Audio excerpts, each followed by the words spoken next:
윤석열 후보의 정치 보복성 규탄 긴급 기자회견을 윤호중 원내대표님으로부터 기자회견 낭독으로 시작하겠습니다. 네, 저 간담회 모두 발언으로 해주시죠. 회견문 낭독하니까 굉장히 어려운데. 네, 여러분 안녕하세요. 네, 원내대표 윤호중입니다. 공동 선대위원장이기도 하고요. 윤석열 후보가 마침내 문재인 정부에 대한 정치 보복과 검찰공화국 야욕을 낱낱이 드러냈습니다. 전 정권 수사에 대해 해야죠, 돼야죠 라며 연거푸 3번을 강조했습니다. 반드시 보복하겠다는 강력한 의사를 표명하는 것입니다. 이런 행태는 수십 년 선거운동 하는 걸 지켜본 저로서는 이런 이 후보는 처음 봅니다. 이 자체가 반헌법적이고 반민주적인 발상이 아닐 수 없습니다. 이 공당의 대선 후보가 이 보복 정치를 하겠다는 것을 노골적으로 이야기하는 것 자체가 충격이 아닐 수 없습니다. 심지어 자기 측근인 한동훈 검사를 독립운동가인 것처럼 치켜 세우면서 중앙지검장 인사까지 선발령을 하는 정말 웃지 못할 일이 또 벌어지고 있습니다. 이 보복 수사의 이 집행부를 누구에게 맡길 것인지 벌써 윤석열의 후보의 머릿속에는 이미 그 인선까지 맞춰놓은 것입니다.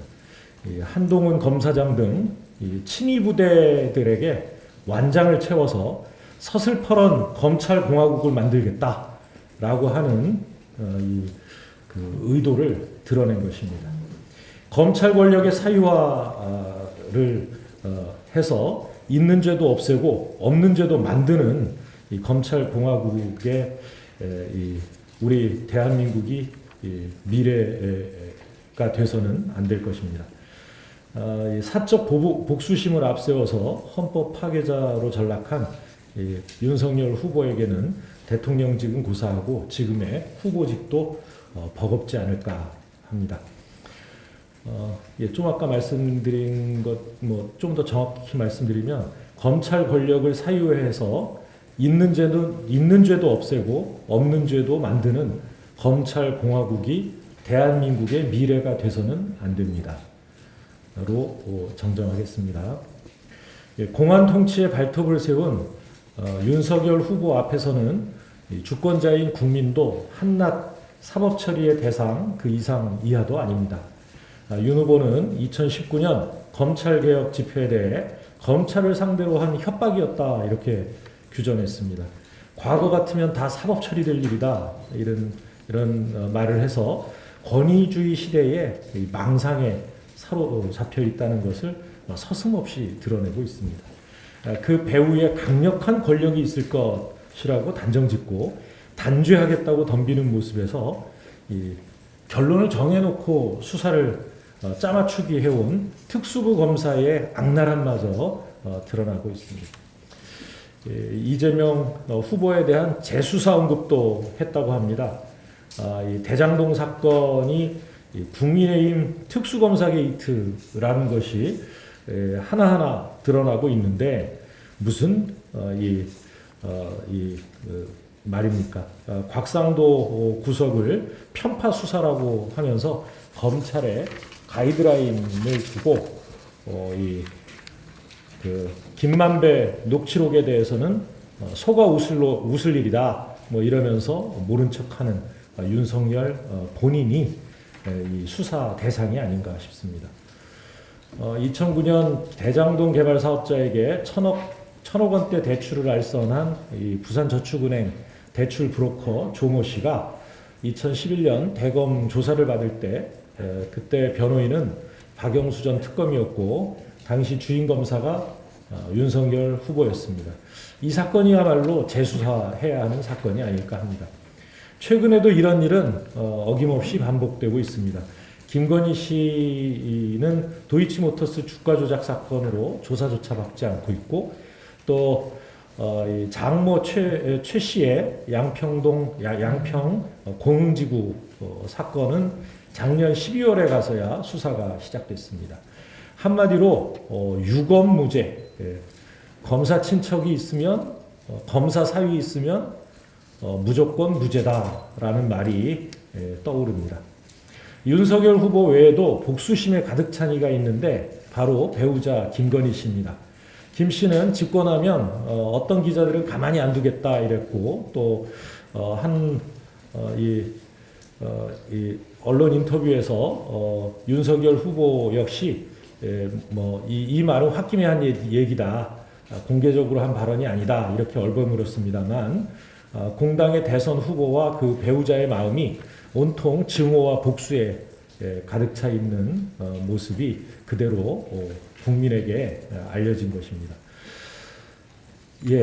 민생 또 경제를 놓고 정책 경쟁을 벌여야 할 이 대선이 그 이전 정권에 대한 이 보복 수사, 이 보복 정치 논란으로 빠져드는 것에 대해 안타깝기 그지없습니다. 이 윤석열 후보에게 국민과 대의를 생각하는 퍼블릭 마인드를 기대하는 것 자체가 사치였는지 모르겠습니다만 그래도 이 대통령 후보로 나섰으면 이 코로나 민생과 경제 공부 열심히 해서 제대로 된 선거운동 좀 해주시기 바랍니다. 윤석열 후보가 만약 정말 만에 하나 집권을 하게 된다면 그 나라는 분명히 검찰공화국, 이 보복과 그 보복의 정치 또 그 조폭 정치 이런 그 부정적인 정치가 난무하는 그런 나라가 될 것입니다. 더 이상 우리 국민에게 이런 불행을 막기 위해서 저희는 총력을 다해서 노력해 나가겠습니다. 이상입니다. 네, 긴급 기자회견에 참석해 주신 다른 우리 원내부 대표님들 소개해 드리겠습니다. 신현영 원내대변인 참석해 주셨습니다. 최혜영 원내부 대표님 참석해 주셨습니다. 유정주 원내부 대표님 참석해 주셨습니다. 김민철 원내부 대표님 참석하셨습니다. 김병주 원내부 대표님 참석하셨습니다. 한병도 원내수석부 대표님 참석하셨습니다. 김승원 원내부 대표님 참석하셨습니다. 홍기원 원내부 대표님 참석하셨습니다. 이수진 원내부 대표님 참석하셨습니다. 이모경 원내부 대표님 참석하셨고요. 장경태 원내대표님 참석하셨습니다. 문재인 정부 청와대에서 일했던 한 사람으로서 오늘 윤석열 후보의 인터뷰를 보고 한 말씀 안 드릴 수가 없습니다. 단언컨대 문재인 정부만큼 검찰의 독립성과 중립성을 철저히 보장해 준 정부가 있었습니까? 단 한 명의 검사도 청와대에 파견받지 않았습니다. 단 한 번이라도 청와대에서 검찰에 수사 지휘를 한 적이 있습니까? 당연히 단 한 번도 검찰 수사에 관여하지 않았습니다. 이러한 문재인 정부와 민주당을 두고 윤석열 후보는 민주당 정권이 검찰을 이용해서 얼마나 많은 범죄를 저질렀냐고 합니다. 구체적인 내용은 하나도 없이 일단 질러놓고 보자는 식입니다. 자신이 대통령이 되면 검찰총장 때 그랬듯이 검찰 측근을 가득 앉혀놓고 먼지털이식 수사를 행하겠다는 것입니다. 윤석열 후보는 문재인 정부가 구체적으로 어떻게 어디에 검찰을 이용했는지 명명백백히 밝혀야 합니다. 문재인 정부 출범 후 중앙지검장, 검찰총장으로 장장 4년 가까이 검찰을 손에 쥐고 있던 윤석열 후보야말로 어떠한 견제도 받지 않고 측근을 동원해 권력을 마음껏 누린 장본인 아닙니까? 며칠 전 윤석열 후보가 서울중앙지검장 재임 시 이현동 전 국세청장의 봐주기 수사 의혹이 있다는 언론 보도가 있었습니다. 윤석열 후보가 말하는 문재인 정부의 적폐청산에 과연 본인의 이러한 선택적 수사, 선택적 기소도 포함되는지 아니면 이것도 또 선택적으로 판단할지 의문입니다. 국민의힘 대선 선대위와 캠프 유력 인사 가운데 검찰 출신만 10여 명이 넘습니다. 아직도 무소불위 권력을 누리던 검찰총장으로서 본인의 위치를 착각하고 있는 것은 아닌지 의문입니다. 그러니 윤 후보가 당선되면 검찰공화국이 될지도 모른다는 우려가 나오는 것입니다. 윤석열 후보는 지금이라도 망언에 대해 국민 앞에 사과하고 검찰 권력을 정치 보복으로 함부로 남용하지 않겠다고 선언하시기 바랍니다. 대통령이라는 자리가 개인 화풀이하는 자리가 아닙니다. 이상입니다. 예.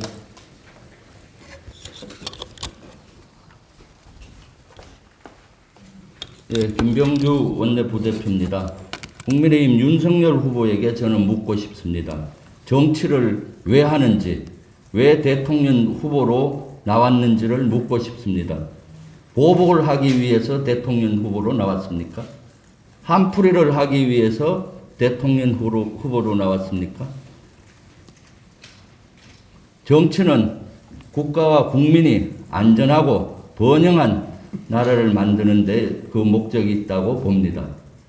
더불어 행복하고 잘 사는 나라를 만드는 데 목적이 있다고 봅니다. 윤석열 후보는 다시 한번 왜 정치에 나왔는지를 스스로 자문해 보기 바랍니다. 표를 얻기 위해서 이렇게 협박성을 발언을 해도 되는 것입니까? 이는 명백히 민주주의와 법치주의를 위반하는 것입니다. 헌법적 가치를 위반하는 것입니다. 윤석열 후보는 국민께 사과하기 바랍니다. 민주주의와 법치주의를 훼손하고 헌법적 가치를 훼손한 윤석열 후보는 국민들께 사과할 것을 요청합니다. 예, 이상입니다. 하신 것처럼 3월 9일 대통령 선거는 국민들의 갈등과 분열에서 국민의 통합으로 나아가는 선거가 되어야 합니다. 3월 9일의 대통령 선거는 위기의 대한민국이 희망의 대한민국으로 미래로 나아가는 날이 되어야 합니다. 그것으로부터 자유롭지 못하게 정치 보복에 발언하고 있는 윤석열 후보를 비판하고 사과를 촉구하는 기자회견을 이상으로 마치겠습니다. 혹시 질문 있으신가요?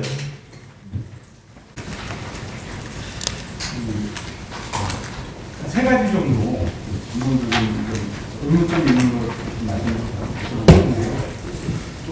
반대로 저는 미디어 오늘의 조현국 기자입니다. 반대로 이제 민주당이 오히려 비판을 했을 때 지금까지 제기된 윤석열 후보와 그 처가에 대한 일곱선 의혹에 대해서 수사하지 않을 것인가. 만약에 그 수사를 한다면 더 이제 그걸 철저하게 수사를 해가지고 법적 책임을 묻겠다고 한다면 그것도 역시 윤후보 측이나 반대편에서는 보복 수사를 하지 않겠느냐라는 이런 생각이 들 텐데 이거에 대해서 어떻게 생각하는지 여쭤보고 싶고요. 그리고 오늘 이제 김남현 총괄선대위원장이 민주당의 어떤 그동안의 여러 가지 측면에서 반성과 사죄가 있다고 말씀하셨는데요. 주된 내용이 이제 그런 민주당의 내로남불이나 진영논리 문제 이런 부분에 대해서 지적을 한 거라고 저는 이해를 하고 있는데 윤석열 후보가 인사청문회 재작년 인사청문회 검찰총장 인사청문회 했을 때는 지금 어떻게 보면 제기됐던 여러 가지 의혹이 그때 제기됐을 때 대부분 민주당한테 감싸고 큰 문제가 아니다라는 취지로 두 차례 인사청문회에서도 밝혔었는데 지금은 어떻게 보면 이제 반대편 후보고 그래서 어쨌든 민주당과 집권 여당에 이제 법무장관을 수사하는 그런 문제 때문에 이제 다른 편이 돼가지고 어떻게 보면 그런 측면에서 지금 제기된 의혹을 물론 그것도 검증을 해야 되지만 더 철저하게 검증하는 거 아니냐라는 측면에서 봤을 때는 이 역시 어떻게 보면 진영 논리가 아니냐라는 그런 해석이 있을 것 같은데 그런 측면에서 어떻게 보시는지 한번 드리고 싶어요. 그리고 문재인 대통령을 비롯해서 여당에서는 고위공직자 인사청문회에 대한 도덕성 검증에 대해서 비공개로 하자는 어떻게 보면 약간 기존의 어떤 방식과 고위공직자 검증을 반대하게 하는 방안을 추진해온 걸로 여러 차례 발표를 해왔는데요. 그 부분에 대해서 어떻게 보면 지금은 윤석열 후보와 주변에서 철저하게 검증하는 모습인데 오히려 철저히 해야 되는 거 아니냐. 그렇다고 하면 민주당도 어떻게 보면 그런 고위공직자 검증에 대한 입장이 계속 상황이 바뀌고 있는 게 아니냐는 이런 의문 것 같아서 이분 어떻게 생각하시는지 여쭤봤습니다. 네, 한 분이 여러 개를 질문하셔서 원래 하나만 대답할 의무가 있는데 다 해드릴게요. 예, 우선 민주당이 집권해서 윤석열 후보 그 가족과 관련된 이 사건에 대해 수사를 하게 된다면 그것도 보복 아니냐 뭐 이렇게 말씀을 하셨는데요. 뭐 그것이 수사할 만한 의미가 있는 사건이라고 하면 당연히 검찰이 하게 되지 않겠습니까? 저희가 말씀드리는 것은 우리 문재인 정부는 그동안 검찰 수사에 대해서 어떤 가이드라인도 제시한 적이 없습니다. 촛불 혁명 세력들이 적폐청산에 대해서 무수히 이야기를 했지만 그것은 어디까지나 이 헌법과 법률에 따라서 뭐 인사를 통해서 이루어지는 일이었지 그것을 사법 처리하는 걸로 풀어오지 않았다는 것은 여러분이 잘 아시지 않습니까? 그 사법 처리를 한 것은 검찰이 당시 윤 총장 미안합니다. 윤석열 후보도 검찰에 있었으니까 잘 알겠지만 검찰이 그 범죄 혐의가 있는가 없는가를 스스로 판단하고 한 일입니다. 그렇게 우리 정부는 정말 이 검찰에 대해서 엄격하게 몸가짐을 가지고 그 헌법의 기본적인 그 정신을 실천해 왔다 이렇게 생각을 합니다. 그 결과 어떻습니까? 지금 5년 동안 문재인 대통령 측근 비리 하나 제대로 터진 게 있습니까? 아니면 친인척 비리가 나온 게 있습니까? 그만큼 저희 문재인 정부와 민주당은 스스로 아주 그 도덕적인 기준을 높여서 최대한 이런 어떤 비리나 부패에 빠지지 않기 위해서 노력해 왔습니다. 그런데 무조건 이 윤석열 후보는 이 전 정권에 대해서 이 수사하겠다라는 말을 서슴지 않고 있는 것입니다. 그런 점에 문제가 있다고 저희는 지적을 하는 것이고요. 이것이 이제 그야말로 윤석열 후보가 검찰 중앙지검장과 검찰총장으로 있을 때 했던 그런 무소불위의 권력을 휘둘렀던 그 일들을 대통령이 돼서도 계속 하겠다는 이 뜻으로 저희는 해석을 하고 이것이야말로 보복 정치다 이렇게 말씀을 드리는 겁니다. 이 보복 정치가 얼마나 나쁜 이 결과를 낳는지에 대해서는 여러분 MB 정부 때 잘 보셨지 않습니까? 우리가 전직 대통령님을 정말 그 가슴에 묻었던 사람들 아닙니까? 이런 일을 다시 하겠다는 대통령 후보를 어떻게 대통령 후보로 인정할 수 있겠습니까? 두 번째 문제는 인사청문회 때와 지금 선거에 대해서 그러니까 이 윤석열 후보에 대한 검증의 강도가 다르다. 내노란불 아니냐, 진영 논리에 따른 것 아니냐 이렇게 말씀을 하셨습니다.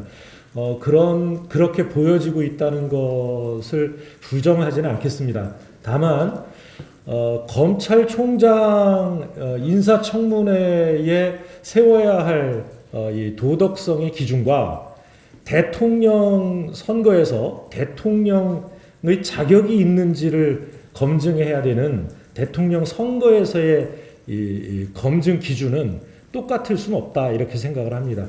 훨씬 더 많은 권력과 많은 권한을 쥐고 있는 대통령에 대해서 더 높은 기준으로 검증을 하는 것은 당연한 것이다 이렇게 말씀드리고요. 그 다음에 인사청문회 문제는 저희는 역시 그렇게 이 생각을 합니다. 일테면 도덕성 문제에 대해서 마치 법률적으로 아무런 문제가 없는 사람들도 청문회만 가면 도덕적으로 상처를 입고 가족들까지도 씻을 수 없는 그런 뭐랄까요, 이거 여론의 재판을 받는 이런 우리 인사청문회 제도가 문제가 있습니다. 그러나 그것은 어디까지나 좀 전에 말씀드린 것처럼 인사청문회라고 하는 것은 그 해당 직위에 그 사람이 적합한가라고 하는 것을 가름하는 그런 제도이고요. 거기에 맞게 운영하면 되는 겁니다. 그것과 지금의 대통령 선거와는 다릅니다. 대통령은 그야말로 무소불위의 이 권력을 가지고 있지 않습니까? 예, 그것과 이것을 혼동하지 않으셨으면 좋겠습니다. 네. 다른 기자님 혹시 질문 있으시냐 질문 받겠습니다. 네. 이영 기자입니다. 저는 두 가지 여쭤보고 싶은데 이미 청와대에서도 좀 불쾌하다라는 반응이 나왔고 그게 보도가 나오니까 윤석열 후보가 자기는 이제 상식적인 선에서 언급을 한 거다 이렇게 말을 했는데 거기에 대해서는 어떻게 판단하시는지 여쭤보고 싶고요. 또 하나는 이재명 후보가 이제 네거티브를 않겠다라고 선언을 했는데 사실 그 기본도 민주당에서는 좀 여러 가지 윤 후보에 대한 의혹들이 있고 그리고 그 군대였을 때 부동신 문제 이런 거 다시 꺼내시면서 좀 네거티브로 판단할 수 있을 만한 공격들을 하고 계시거든요. 이건 좀 어떻게 보시는지. 뭐 여러 차례 말씀드렸습니다만 네거티브와 검증은 이 다른 영역의 문제입니다. 국민들께서 아셔야만 할 이 후보의 그 도덕성, 특히 후보가 이 과거에 어떤 일이 있었다고 하더라도 그것을 정직하게 해명했느냐, 아니면 부정직하게 그 자기 자신의 잘못을 은폐하려 했는가라고 하는 것은 중요한 공직을 수행해야 하는 그 대통령 후보에게는 이 중요한 판단의 기준이 될 수 있습니다. 예, 그 부분은 이 네거티브와는 무관하다라고 말씀드리고요. 일부러 그것을 검증과 무관하게 뭐 증폭해서 여론화하고 그것을 많은 사람들에게 퍼뜨리려고 똑같은 말을 계속한다든가 뭐 이렇다면 또 그것은 일테면 이 과도한 네거티브 공세다 이렇게 이야기할 수 있지만 엄연히 지금까지 드러나지 않았던 일들 그리고 후보가 국민을 거짓으로 속인 일들 이런 것들에 대해서는 진실을 알려드릴 의무가 있다는 말씀을 드리고요. 청와대가 이야기했는데. 네네네. 예, 이 윤석열 후보의 말 표현 한마디 한마디까지 제가 논평을 해야 할지는 잘 모르겠습니다만 그분의 상식이 대단히 상식적이지 않다고 생각합니다. 네, 부동시에 관련해서 제가 네네. 네.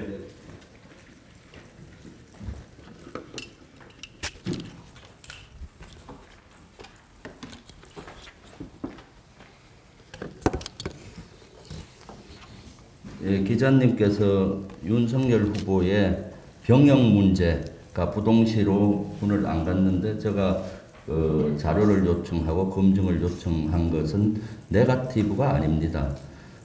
지금 윤석열 후보는 공정과 상식을 마치 상징처럼 하고 대의명분으로 했습니다. 우리 젊은이들에게 가장 공정의 상징은 병역 문제입니다. 병역은 신성한 국방의 의무이기도 하고요. 그래서 의무는 안 지고 권리만 누리려는 일부 군을 회피한 사람들은 의무를 안 하고 권리만 누리려고 하는 거죠. 의무와 권리는 같은 단어입니다. 윤석열 후보가 부동시로 군의 면제를 받았는데 그 근거가 정확하지가 않습니다. 그래서 청문회 때도 그 근거를 찾기 위해서 자료 요청을 많이 했죠.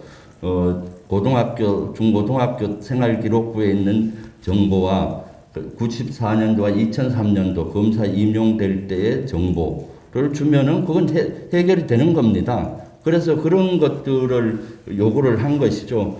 국군 통수권자는 그 대통령은 국군 통수권자입니다. 국군 통수권자가 병역을 가야 되는데 만약에 여러 가지 편법으로 안 갔다면은 군에 영이 서겠습니까? 그렇기 때문에 병역 문제는 엄격히 검증을 지금까지 해왔고 했습니다. 그리고 병역 문제의 검증의 그 수준은, 공정의 수준은 지금 훨씬 높아졌습니다. 10년 전까지만 해도 군에만 갔다 오기만 하면은 또는 안 갔으면 안 간 이유만 명확하면은 공직자들도 청문회들 이런 데 큰 문제가 없었습니다. 근데 지금은 어느 정도입니까? 공직자의 아들 문제도 아들이 다쳐서 병원에 갔는데 거기 절차상 맞느냐 안 맞느냐가 공정의 가치로 가 있습니다.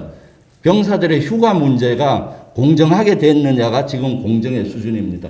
군에 갔다 왔느냐 안 갔다 왔느냐는 훨씬 더 큰 문제고 그 정도로 지금은 병역 문제의 공정의 가치는 높아졌습니다. 그런데 국민의힘은 윤석열 후보가 군에 가지 못한 것에 대해서 의혹이 되게 되고 그러면 거기에 대해서 자료를 찾아서 또는 요청해서 밝혀야 되는 거죠. 근데 그 큰 테두리는 안 하고 병사로 가서 자식들이 병사로 가서 예를 들면은 다쳤어요. 병원에 갔는데 이 병원에 가는 절차가 맞느냐 안 맞느냐 이게 말이 되는 겁니까? 그러니까 이런 것들이야말로 공정하지 않는 것이죠. 그야말로 선택적 공정이죠. 그래서 이것은 검증인 것이지 네거티브 공세는 저는 아니라고 봅니다. 네, 다른 기자분 한 분만 더 질문 받고 마무리하겠습니다. 혹시 없으시면 마무리해도 되겠죠? 네, 마무리하겠습니다. 감사합니다. 네, 수고하셨습니다. 감사합니다.